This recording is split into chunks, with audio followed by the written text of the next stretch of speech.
Sosday, Kamripso. Salut à tous, j'espère que vous allez bien. Donc aujourd'hui dans cette vidéo on se retrouve pour une nouvelle leçon.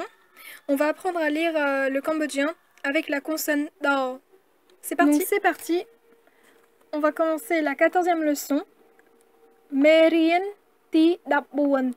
Merien ti dapbuon. Avec la consonne DAO. DAO.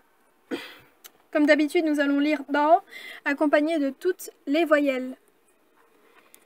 Alors ici, on a DAO, DAO, DA, DA, DE, DE, DEI, DEI, DE, DE, DE, DE, DO, DO, DO, DO, DUA, DUA, DA, DA, DUA, DUA,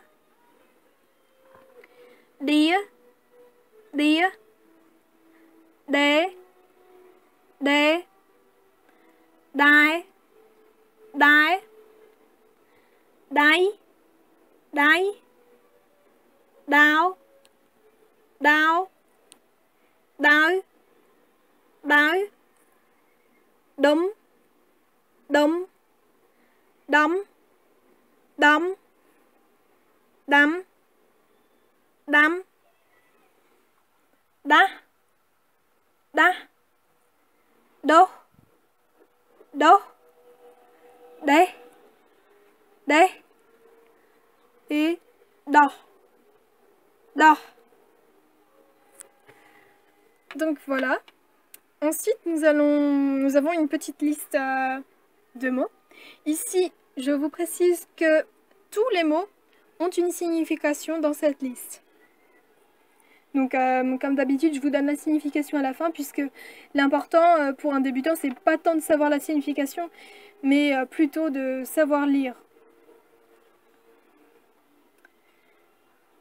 Oula, excusez-moi. Donc, ici nous avons Dai, Dai, Dai, Dai, Dom, Dom, Dom, Dom, Dam, Dam, Do, Do, Do, Do. Donc ici le Ro est entre parenthèses parce qu'il ne se prononce pas. Donc je pense que je me répète, mais mieux vaut le dire plusieurs fois. C'est toujours mieux. Donc Do est entre parenthèses parce que c'est pour montrer qu'il ne se prononce pas. En fait, il accompagne l'écriture du mot Do. Mais lorsque vous connaissez ce mot, si vous connaissez déjà cette règle, eh bien, vous pouvez directement supprimer les parenthèses. Do, Da, Da, De, De, Có Đài, Có Đài. Ici, on prononce la consonne Ko parce qu'elle est en initiale de mot. C'est une consonne initiale, pardon. C'est-à-dire que Ko n'aura pas la même prononciation lorsqu'elle est en début ou en fin de mot. Donc lorsqu'elle est en début, elle se prononce Ko. Mais nous verrons plus tard comment les consonnes, et en particulier, enfin pas en particulier, mais comment les consonnes se prononcent en initiale et en finale. Donc, Có Đài, Có Đài, Đam Đô, Đam Đô. C'est d'ailleurs l'assemblage de ce mot et de ce mot. Đam Đô. Ensuite, nous avons Dom Đấy, Dom Đấy, Đo Đố, Đo Đố. Et le dernier mot, Đê Khào, Đê Khào. Donc nous allons maintenant lire les deux phrases suivantes. Donc nous avons la première phrase, c'est Đã Đê Khào, Đã Đê Khào. Et kao, nous avons déjà vu que ce mot signifiait pantalon. Ensuite, chơi cái che đam đồ. Chơi cái che đam đồ. Chơi cái che đam đồ. Donc, chơi cái et che, nous avons déjà vu ces mots-là précédemment dans les leçons précédentes.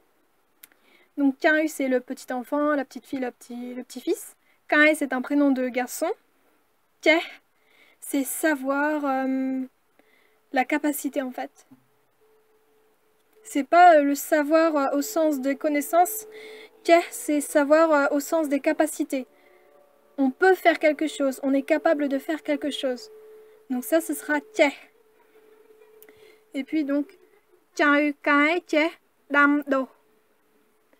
Je ne sais pas si je vous l'ai déjà dit, mais ce signe-là, ça représente le point final. Donc au cas où, je vous le dis quand même. Ce signe-là représente le point final. Donc avant de passer au vocabulaire, j'ai oublié de vous montrer les petites images du livre. Donc pour le mot dam, nous avons cette image-là. Pour le mot dae, nous avons cette image. Puis pour le mot dae, nous avons cette image. Donc je vous laisse deviner la signification de ces trois mots. Donc pour deviner, vous pouvez mettre sur pause comme ça, vous pouvez deviner justement. Donc maintenant, on passe véritablement au vocabulaire. Donc le premier, da, c'est le mot qu'on a vu ici. Da, c'est un prénom de femme. C'est comme le prénom kae pour un homme. Donc da, c'est juste un prénom de femme. Ensuite, dai, ici, ça signifie la terre. La terre, pas au sens de la planète, mais ça signifie la terre au sens du sol. Dai, la terre. Ensuite, nous avons dai, qui signifie la main. Dai signifie la main. Dom, ça signifie un tas de. Ça peut être un tas de n'importe quoi, un tas de feuilles, un tas de stylos, un tas de livres. Donc, dom, un tas de ce que vous voulez, un tas de feuilles, un tas de stylos, un tas de livres, mais dom signifie un tas de. Dom signifie taper avec un marteau. Je ne sais pas comment, je ne sais pas s'il y a un verbe ou un mot pour ça. Moi, je dirais plutôt peut-être marteler, mais bon. Dom, c'est quand vous tapez avec un marteau. Dom, taper avec un marteau, peut-être marteler. Ensuite, dam. Dam signifie planter. Ça peut... Dam, c'est planter en général, planter une fleur, planter un arbre, n'importe quoi. Dam, planter. Ensuite, do signifie pousser. Do, pousser. C'est pousser pour les végétaux, c'est pas... pour dire que quelqu'un pousse, on dit pas ça, mais on utilisera un autre mot pour dire que quelqu'un grandit. Mais sinon, pour les végétaux, tout ce qui est de la nature, entre guillemets, do, ça veut dire pousser. Do, pousser. Ensuite, do signifie changer.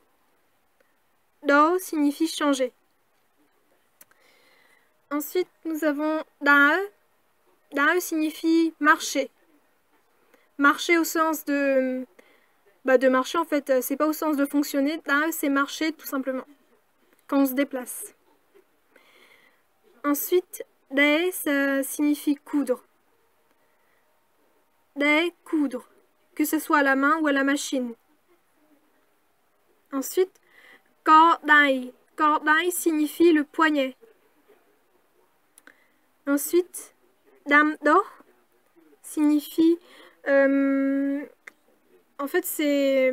littéralement, c'est planter, pousser. Donc, généralement, dam do, c'est... là, on a planter et pousser, mais dam do signifie, en fait, pousser, tout simplement. Faire pousser. Je pense que ça veut dire aussi cultiver. Cultiver au sens de de planter les choses et de faire en sorte qu'elles grandissent. Dam do, cultiver.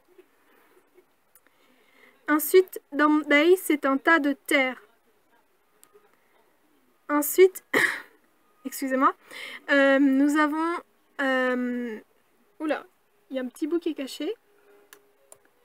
Voilà, c'est mieux. Donc, dardo, c'est... si je vous dis mot à mot, dardo, c'est quand... Enfin... C'est essayer... et c'est essayer échanger, en fait. C'est quand on fait des essayages. Je pense que c'est ça, oui.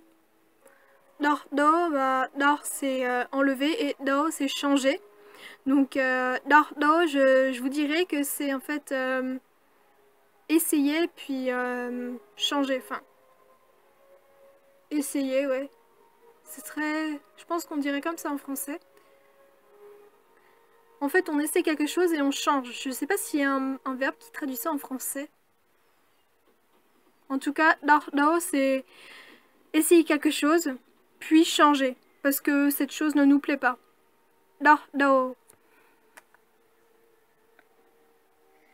Ensuite, nous avons day cow. Donc cow, on sait déjà que ça veut dire pantalon.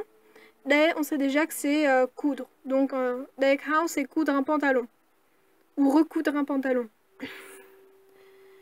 Ensuite, dan, comme je vous l'ai dit, dan c'est un prénom de femme. De fille. Donc voilà, c'est tout pour cette leçon. J'espère que ça vous a plu, que vous avez compris. Si ce n'est pas le cas, n'hésitez pas à me poser des questions. Donc j'y répondrai avec plaisir. Et sur ce, on se retrouve dans une nouvelle leçon. Bye!